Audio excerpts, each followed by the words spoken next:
The time has come to finally say goodbye to a really well-received TV show. It's been one roller coaster of a ride, but the final part of our Season 6 installment has now been released for Part 3 of Cobra Kai, and they should be walking away proud of their success. You'll be able to find the final part of the season in your Netflix streaming platforms. So my friends, is Season 6 Part 3 of Cobra Kai worth the watch? In Cobra Kai Season 6 Part 3, the series is driven by an intense and an emotional conclusion to the long-standing rivalry between Daniel LaRusso and Johnny Lawrence. The narrative centers around the prestigious Saikai Taikai tournament, where both Miyagi-Do and Cobra Kai dojo face off, determining not only the champion's outcome, but also the future of their respective allegiances. The main conflict arises from the tragic events during the tournament's semi-finals, where a melee resulted in the death of Quan, a Cobra Kai student. This incident intensifies the animosity between the dojos and raises questions about the ethics and consequences of their teachings. As tensions escalate, both senseis and students must confront their past actions and decide how to move forward amongst grief and guilt. The resolution unfolds with a series of pivotal events. Johnny Lawrence achieves personal redemption by winning a decisive sensei match at the All Valley Sports Arena, the site of his original defeat in 1984. This victory symbolizes his growth and the mending of his relationship with Daniel. Simultaneously, the students find closure as they graduate high school and embark on their new journeys. Miguel secures admission into Stanford, while others like Sam, Dimitri, Hawk, Tori and Robbie receive their respective send-offs. The series concludes with heartfelt callbacks to iconic moments from The Karate Kid, providing a satisfying and nostalgic end to the saga. We're getting 5 episodes that are roughly made up between 40 to 50 minutes in length. So for those of you who have been keeping up with the show, this should feel like a breeze, because you'll be able to binge watch your way through these in no time at all. For those of you, on the other hand, who haven't been watching, probably best to start from the beginning and binge watch your way through the entire season. Now that you know what you're getting yourself into, let's talk about what the series does well. This third part within the season kicks off extremely well, already gravitating towards that high-stakes drama that we've all been waiting for. There's no slow build-up, it's straight into things, high-stakes tension, and refusing to ease up, which does actually make sense given where we left off with the previous part of the season. Every moment feels urgent, every decision carries weight, and the intensity just keeps building. The storytelling thrives off momentum, and that's pretty good for us because it just keeps us completely hooked. It's actually really interesting because co-creator John Hortz actually came out publicly and said that these final episodes are the most combustible in all of Cobra Kai's history, designed to keep high energy at all times. Now, I've given this a thumbs up because starting as strong as they did was definitely the right approach. Leaving off from where we were in Part 2 was such a critical moment and critical cliffhanger. This is married up and blended nicely to follow through into the start of Part 3 and continue solidly through the episodes. The next thing that I thought the show did really well with is the fact that they've elevated the Saikai Taikai tournament to a global scale. Taking the tournament to a global scale really does make every match that much more significant, putting the characters under even more intense pressure. This is no longer just about a school rivalry. The fighters now have the weight of international recognition resting on their shoulders. You have to also remember that in Part 2, the tournament was going to add and provide a lot of different benefits that will be very life-changing, or allow them to take the next stage of life through sponsorships and going to college. Now, because it's gone to the global scale, this is completely life-changing. This could redefine and really change those individual fighters' lives. What's really interesting about this is a source from Marie Claire magazine actually wrote about the creators specifically. And what they mention is that the creators were going for more of an authentic look and feel. They wanted to base this on real world sports and global material to really bring this to life. Now, I've given this a thumbs up because putting this competition now on the global broadcasting level, I mean, that just adds excitement, intrigue, and it adds a lot of depth to what already has been built in the other parts. Because ultimately, the stakes are now higher than ever, higher than they've ever been before. The next thumbs up for me with this show has to be the unforeseen revival of the Cobra Kai dojo. Now, this for me came out of nowhere. Arguably and debatable that you could easily have seen this coming, given the show is called Cobra Kai. For me, I just did not see this coming, especially with the way it happened as well. It is organically integrated, it's not forced, and it also makes sense because they're keeping true to the Karate Kid movies and the teachings of Mr. Miyagi. So I think that it's actually a very nice touch that they've done here, especially seeing as it wasn't just out of nowhere. It all made sense given the fact that Tori was the last standing Cobra Kai individual that's involved in the competition, and there's a lot of other moving parts that I don't want to mention because I don't want to spoil it for you, but it really does make sense. It isn't just random, and I actually think that it completely shifts the power dynamics. Now, the same source from Marie Claire magazine actually came out and shared that the creators purposefully brought Cobra Kai back to challenge the protagonists in new ways, whilst also ensuring that the story stayed fresh and dynamic. Now, I gave this a thumbs up because who doesn't want to see the return of Cobra Kai? They always bring high energy. They always challenge the status quo.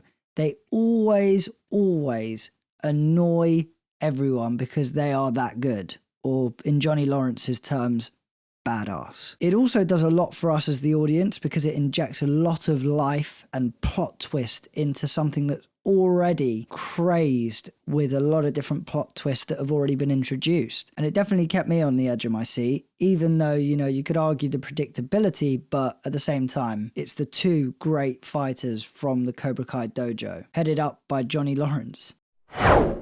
Another element that I really enjoyed was all to do with the intensified suspense surrounding the final matches. You had the girls' final, the boys' final, and then the sensei's final. And oh my god, those fights went on for ages. Their duration was crazy.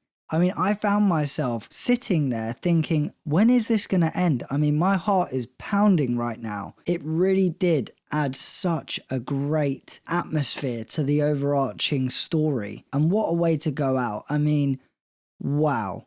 Cobra Kai really delivered on this. What's actually really interesting about this is that a source from Self publicly came out and said that the cast specifically underwent some seriously intense training to make the fight scenes feel even more real and that much more powerful. Now, this is definitely a thumbs up for me because the heightened suspense, the breathtaking action sequences make these finals unforgettable. Now, something else that really stood out to me, and thank God, because I was on the verge of making a note and putting it as a thumbs down, the long-standing mystery of Mr. Miyagi. You will all remember at the start of this season, there was that hidden mystery surrounding Mr. Miyagi and his potential murder that he committed. I'm not going to go into too much detail about this because I need to be careful that I don't give any spoilers away. You would like to think that this would have been closed so that we as the audience had some level of closure given the fact that this is the final of the show. But you'll be happy to know that we do get the closure that we need. Is it as impactful as I thought it might be? No. Is it providing that closure that we needed to get in order to close the book on this mystery? Yes, it is. I mean, at the end of the day, Mr. Miyagi's presence has always loomed over Cobra Kai, shaping Daniel LaRusso's journey and the entire philosophy of Miyagi-Do karate. I think the other really positive thing here is that what it also does for the fans, it's an emotional send-off and a satisfying resolution to the old generation and the new generation together. The way the show handles this is a true testament to them and a real tribute to both the character and Pat Morita's legacy. Interestingly, The Decider actually reported that to honour Mr. Miyagi and actor Pat Morita, the creators used CGI to subtly bring Mr. Miyagi's character and his presence into the scenes, making sure that his presence was felt in the most respectful way possible. I've given this a thumbs up because I was expecting them to close the chapter on this. There's a risk that they couldn't and wouldn't, because like I said, I almost wrote down in my notes, specifically under thumbs down, that was going to be a lingering question, and thank God that they didn't leave it unanswered, because otherwise it would have been catastrophic for the show. But actually they delivered a meaningful outcome, really provided that closure for us as the audience, and made it one of the most memorable moments from the season. Now you know what the TV show does well. Let's talk about what it doesn't. First off, we've got this weird karate technology that's been introduced and feels out of place. Out of nowhere, and I literally mean out of nowhere. It felt so random that Hawk and Dimitri turn up with this load of kit to try to train Robbie and prepare him for the fight with Axel. Now, it's used, sure, for a short period of time, and there's no real reasoning behind it. There's no build up, there's no carrying it forward, there's nothing to it. It is just so randomly introduced. You know, maybe it's to do with everything going on with AI right now and, you know, advanced robotics. Maybe they want to have a little bit of a link into that, I don't know, but it just seemed so out of place for me. What's interesting is that a source from the media outlet, The Source, actually came out and said that the showrunners did actually mention in an interview that they wanted to modernize the training methods, but fans came out with a bit of a backlash, saying that it clashes with the franchise's roots. Now, this was definitely a thumbs down for me. It brought the show away from what it was originally built on, which was a link into the Karate Kid movies and tradition into some sort of sci-fi drama, which took you out of the viewing experience and losing the soul of what made Cobra Kai special. Now, I'm not saying it affected the whole show, but it definitely did affect it during that duration.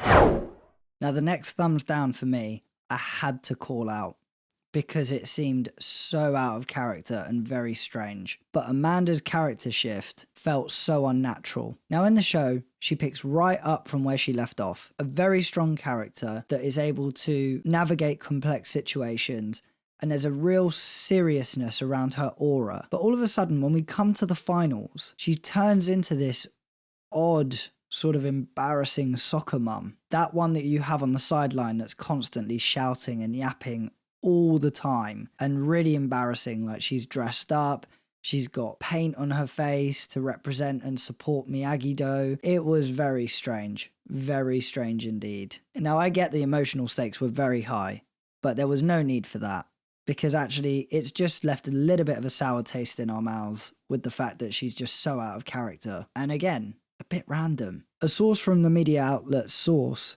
actually came out with a recent interview, and the actress acknowledged that Amanda's role was actually amped up on purpose for comedic effect, but a lot of fans felt that it was too much. Now, this was a thumbs down for me, because it just made the whole situation a bit ridiculous.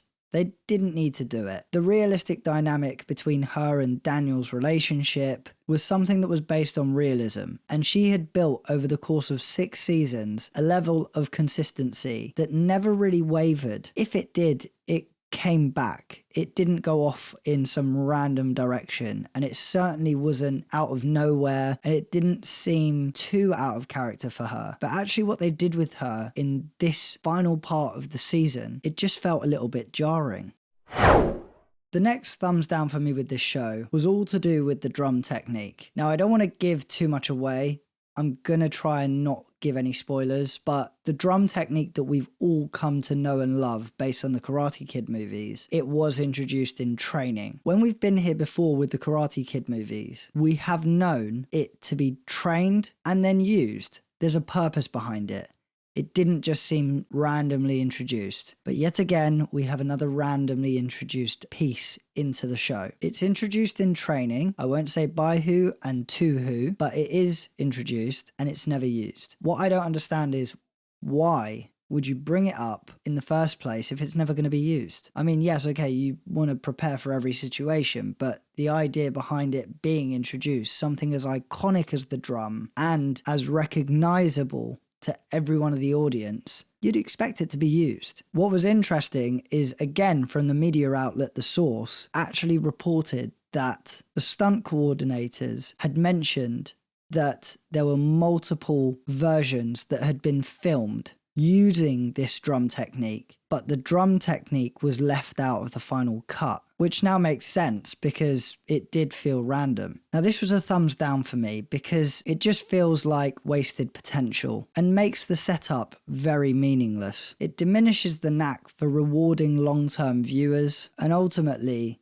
it's another random introduction of something into the show. And what I don't understand is why they did introduce certain pieces and just not follow through with them. They could have left it out and actually made room to go deeper into things, or even drive more suspense than they already did. Capitalize on the good things and leave out the things that you're not gonna even make use of. Now, another thumbs down that I have to bring up is the sheer volume of underdog moments. Now, we know that Cobra Kai is built on the underdog moment. We've even seen it from the Karate Kid days. But oh my god, every fight, underdog moment. One of the fighters in Miyagi-Do look like they're going to lose. They get talked to. They have a sudden epiphany or realization, and then they come back and absolutely demolish it to win the fight, sort of thing. It happens over and over and over again. The first 2 times, okay, but then it happens a 3rd time and a 4th time, and you're sort of then realizing that it actually has the reverse effect. It actually makes you come out of the show and have a sudden realization yourself that how many times is this going to happen? What I think they could have done to make it better is to come up with some other solution or some other piece of story that could make this a little bit differentiated, instead of making every single fight an underdog situation. Now, according to the writers, they really wanted to highlight multiple redemption arcs, but it actually made the victories more repetitive. Now, this is a thumbs down for me, because if every fight is going to follow the similar route, the stakes are going to feel low, and the predictability is just too obvious. Now, I hadn't seen part 3, and I'd already known by the second fight that I know exactly how all of this is going to play out. I mean, arguably, even before watching, you would have known how this was going to play out. But just because you know how it's going to play out doesn't necessarily mean that you can make it easy for viewers to have to come to that conclusion without even watching it yet. We've watched many a superhero movie, and we know categorically how it's going to play out. That doesn't mean that the direction of the movie through the storytelling needs to be obvious and repetitive every single time. Now, the final thumbs down for me is all centered around Robbie's character. For a character that's been at the heart of the story, his inclusion is actually very questionable. It feels like the writers purposefully wanted to put him on the sidelines, and I don't quite understand why. It's left a bit of a sour taste in my mouth as to why they would want to do that. According to reports from the media outlet Vulture, some of Robbie's scenes were scaled back to make room for newer character arcs, which may explain why he feels less impactful in this final part of the season. Now, this is definitely a thumbs down for me, because a character like Robbie, who's been so important to the overarching show, deserves way more than just a passive role, making his limited presence in this final part of the season feel like a missed opportunity. Now for the verdict. The show sticks with you, but this final part doesn't have the same impact in sticking with you as it does with part 1 and part 2. Now, my theory here is that they wanted to focus more on the goodbyes and really emphasize it. But I think even with the emotional impact, they definitely could have gone further. I do think that the show was successful in delivering on the promise. They satisfied our expectations and covered all bases, leaving no stone unturned, bar one, which all revolves around Kreese and Silver, but I will not say any further. The show does meet expectations, but it feels like it's in gear 4 when it should be in gear 6. I personally believe that they could have gone much deeper than they did when it comes to the emotional impact. I mean, this is the end. Come on. They definitely needed to up their game because they had all the potential to do so. But I have a hunch. I think they couldn't because they left it so late in the day with 5 episodes remaining, and they left themselves exposed to such a high mountain to climb to get over the line and bring the season to its final end. So, is season 6 part 3 of Cobra Kai worth your watch time? It's crucial that if you're listening to this, you obviously go and watch the entire season 6 from the beginning, not jump to part 3. I don't know why I needed to say that, but I feel much better that I've provided you with the clarity that you need to do that. Part 3 and the entirety of season 6 of Cobra Kai is definitely worth your watch time. If you're into teen dramas and karate fighting content, then this is definitely one for you.